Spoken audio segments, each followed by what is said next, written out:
Hello everyone, আমাদের আজকের recipe ডিমের শাহি কোরমা। সাধারণ ডিমের কোরমা থেকে এর রান্নার প্রণালীটা একটু ডিফারেন্ট, তবে খেতে অসম্ভব রকমের মজার। যারা সাধারণ ডিমের কোরমাটা পছন্দ করেন তারা তো অবশ্যই পছন্দ করবেন, আর যারা ডিমের কোরমা পছন্দ করেন না তারাও কিন্তু এটা পছন্দ করতে বাধ্য। কথা না বাড়িয়ে চলুন চলে যাচ্ছি মূল রেসিপিতে। তবে হ্যাঁ, পুরোপুরি স্বাদ পেতে ভিডিওটি শেষ পর্যন্ত দেখার জন্য অনুরোধ রইল। প্রথমে আমি এখানে 4টা ডিম সেদ্ধ করে নিয়েছি, আর এখন এটাকে আমি অল্প একটু কেটে নিব। এখন বলে নিচ্ছি, ডিম সেদ্ধ করার সময় অবশ্যই ট্রাই করবেন ডিমের পানিতে বেশ খানিকটা লবণ আর অল্প একটু তেল অ্যাড করে দিতে। এতে করে ডিমের চিলকাটা খুব সুন্দরভাবে ছুটে চলে আসবে। দেখতেই পাচ্ছেন আমি কিন্তু ডিমটা রেগুলারভাবে কাটছি না, একটু ডিফারেন্টভাবে কেটে নিচ্ছি। এতে করে ডিমটা কিন্তু দেখতে বেশ সুন্দর লাগবে, আর ভেতরে মশলাগুলো খুব সুন্দরভাবে ঢুকবে। আপনারা আপনাদের পছন্দ মতো যে কোনোভাবে ডিমটা কেটে নিতে পারেন, চাইলে 2 টুকরো করে নিতে পারেন। সো সেম ভাবে আমি সবগুলো ডিমকে কেটে নিচ্ছি। এই তো আমাদের সবগুলো ডিম কাটা হয়ে গেছে। চাইলে এই পর্যায়ে আপনারা ডিমের মধ্যে অল্প একটু লবণ মাখিয়ে নিতে পারেন, তবে আমি ডিমে আর কিছুই মাখাচ্ছি না, চলে যাচ্ছি চুলায়। চুলায় অলরেডি আমি একটা ফ্রাইং প্যান বসিয়ে দিয়েছি, আর এর মধ্যে দিয়ে দিচ্ছি আমি প্রায় 2 টেবিল চামচ পরিমাণ তেল। আমি যে তেলটা দিয়ে পেঁয়াজ বেরেস্তা করেছিলাম সেই তেলটাই এখানে ব্যবহার করছি, কারণ আমাদের কিন্তু এখানে পেঁয়াজ বেরেস্তা অল্প একটু লাগবে। সো সেই তেলটা ব্যবহার করলে এর মধ্যে খুব ভালো একটা ফ্লেভার অ্যাড হয়। এখন এর মধ্যে দিয়ে দিচ্ছি আমি প্রায় 1/2 চা চামচের মতো লবণ। চাইলে আপনারা এই লবণটা ডিমেও ব্যবহার করতে পারেন, আগেই বলেছিলাম, তবে ফ্রাইং প্যানে লবণ দেওয়ার কারণে ডিমটা কিন্তু ছিটবে না। এখন তেলটা গরম হয়ে গেলে সবগুলো ডিম আমি এর মধ্যে দিয়ে দিয়েছি, আর মিডিয়াম আঁচে ডিমগুলোকে হালকা একটু ভেজে নিচ্ছি। এতে দেখতে যেমন সুন্দর হবে, খেতেও কিন্তু খুব সুন্দর একটা স্মেল চলে আসে। অবশ্যই কিন্তু ডিমগুলোকে নেড়ে চেড়ে ভাজতে হবে, নইলে কিন্তু এক সাইড পুড়ে যাবে, ঠিক যেমনটা আমার হয়েছে। তাই আমার মতো ভুল করা যাবে না, ডিমটাকে কন্টিনিউয়াস নেড়ে চেড়ে ভেজে নিতে হবে। সো আমাদের ডিমটা কিন্তু ভাজা হয়ে গেছে, আমি উঠিয়ে নিচ্ছি। আর সেম ফ্রাইং প্যানটাতেই আমি দিয়ে দিচ্ছি বেশ কিছু আস্ত গরম মশলা, একটা দারচিনি, একটা তেজপাতা, 2টা এলাচ আর কয়েকটা লবঙ্গ, আর দিয়ে দিচ্ছি 1/4 কাপ পরিমাণ পেঁয়াজ কুচি। এই পেঁয়াজ কুচিটাকে আমরা এখন হালকা করে ভেজে নিব, খুব বেশি কালার করা যাবে না, তাহলে কিন্তু আমাদের যে ডিমের কোরমাটা সেটা কালো হয়ে যাবে। দেখতেই পাচ্ছেন একদম বেরেস্তা কিন্তু না, আবার একদম সাদাও না, হালকা একটু কালার যখন আসবে এর মধ্যে দিয়ে দিচ্ছি আমরা 1/2 কাপ পরিমাণ বাটা পেঁয়াজ। এই রান্নাটাতে কিন্তু কুচি করা এবং পেস্ট করা 2 ধরনের পেঁয়াজই ব্যবহার করতে হবে। এখন এই তেলের মধ্যে এই পেঁয়াজ বাটা এবং পেঁয়াজ কুচিটাকে খুব ভালো মতো মিশিয়ে নিয়ে এর মধ্যে দিয়ে দিচ্ছি অল্প একটু লবণ। এই লবণটা দেওয়ার কারণে পেঁয়াজটা কিন্তু আর তেলের মধ্যে ছিটবে না, এটা হচ্ছে একটা ছোট্ট টিপস। এখন এটাকে আমরা একটু নেড়ে চেড়ে মিশিয়ে নিয়ে এর মধ্যে দিয়ে দিচ্ছি 1 টেবিল চামচ পরিমাণ আদা রসুন পেস্ট। এটাকে এখন আমরা আবারও হালকা করে মিশিয়ে নিচ্ছি, বা যতক্ষণ পর্যন্ত মশলার কাঁচা গন্ধটা না যাচ্ছে ততক্ষণ পর্যন্ত তেলের মধ্যে ভেজে নিচ্ছি। দেখতেই পাচ্ছেন কালারটা কিন্তু চেঞ্জ হয়ে গেছে। এখন এর মধ্যে দিয়ে দিচ্ছি আমরা 1 টেবিল চামচ পরিমাণ ধনে গুঁড়া, দিচ্ছি 1/2 চা চামচ পরিমাণ মরিচের গুঁড়া।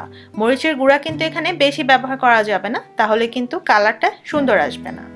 এখন দিচ্ছি এর মধ্যে 1/2 চা চামচ পরিমাণ জিরার গুঁড়া। এখন এই সবগুলোকে আমরা খুব ভালো মতো তেলের মধ্যে মিশিয়ে নিয়ে এর মধ্যে অ্যাড করছি আমরা অল্প একটু পানি, যাতে মশলাটা পুড়ে না যায়।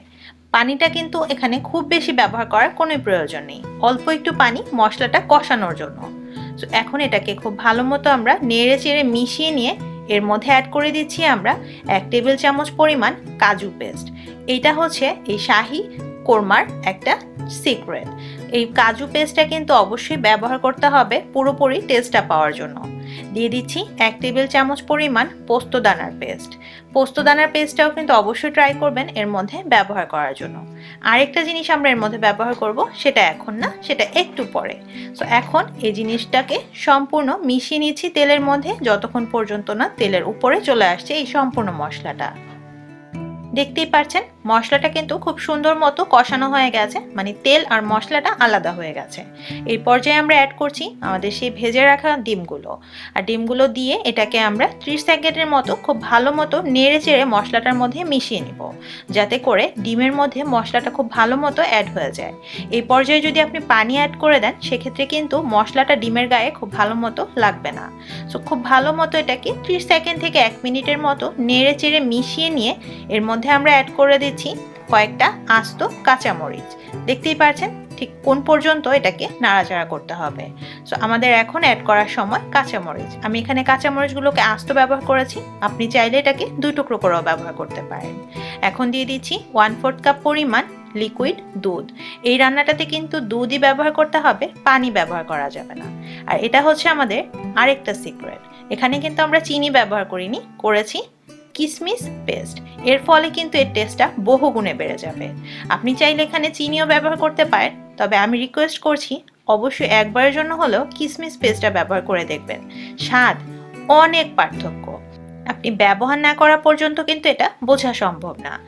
এর মধ্যে আমাদের ডিমটা মেশানো হয়ে গেছে। এখন এটাকে আমরা ঢেকে রান্না করব ঠিক 5 থেকে 6 মিনিট। এর বেশি কিন্তু রান্না করতে যাবেন না, তাহলে কিন্তু ডিমটা রাবারি হয়ে যাবে, সফটনেসটা নষ্ট হয়ে যাবে। সো ঠিক 5 মিনিট পর আমি ঢাকনাটা খুলে নিয়েছি, দেখতেই পাচ্ছেন তেলটা কিন্তু উপরে উঠে আসছে। এর মানে আমাদের ঝোলটা রেডি। আর ডিম যেহেতু আগেই সেদ্ধ করা, এটা তো সেদ্ধ হওয়ার আর কিছুই নেই। সো এখন কিন্তু আমাদের ডিমটা মোটামুটিভাবে রেডি। এখন এর মধ্যে অ্যাড করে দিচ্ছি আমরা 1 টেবিল চামচ পরিমাণ কেওড়ার জল। এটা অবশ্যই ব্যবহার করবেন পুরো স্মেলটা এবং ফ্লেভারটা পাওয়ার জন্য। আর অ্যাড করে দিচ্ছি আমি এখানে 1 টেবিল চামচ পরিমাণ ঘি। চাইলে আপনারা এই পুরো রান্নাটা ঘিতেও করতে পারেন, তবে আমার কাছে মনে হয় ঘিটা শেষে ব্যবহার করার ফলে পুরোপুরি যে ঘিয়ের ফ্লেভারটা সেটা একদম অক্ষুণ্ণ অবস্থায় থাকে। এখন এটাকে আমি আবারও ভালো মতো মিশিয়ে নিচ্ছি, যাতে ডিমের মধ্যে আর ঝোলটার মধ্যে খুব ভালোভাবে এই উপকরণগুলো লেগে যায়। তারপর এটাকে আমরা ঢেকে চুলাতেই রাখবো 1 থেকে 2 মিনিটের জন্য, চুলাটা বন্ধ করে দিয়ে, যাতে ফ্লেভারটা পুরোটাতে ছড়িয়ে যায়। এরপর নিয়ে নিচ্ছি আমি একটা সার্ভিং ডিশে। চাইলে এখানে আপনারা পেঁয়াজ বেরেস্তাটাও ব্যবহার করতে পারেন, তবে আমি সার্ভিং ডিশে নিয়ে তারপর পেঁয়াজ বেরেস্তাটা ব্যবহার করেছি। এতে যেমন দেখতে সুন্দর লাগবে, তেমনি খেতেও এটা মুচমুচে থাকবে। এই তো তৈরি হয়ে গেল আমাদের শাহি ডিমের কোরমা খুব সহজেই।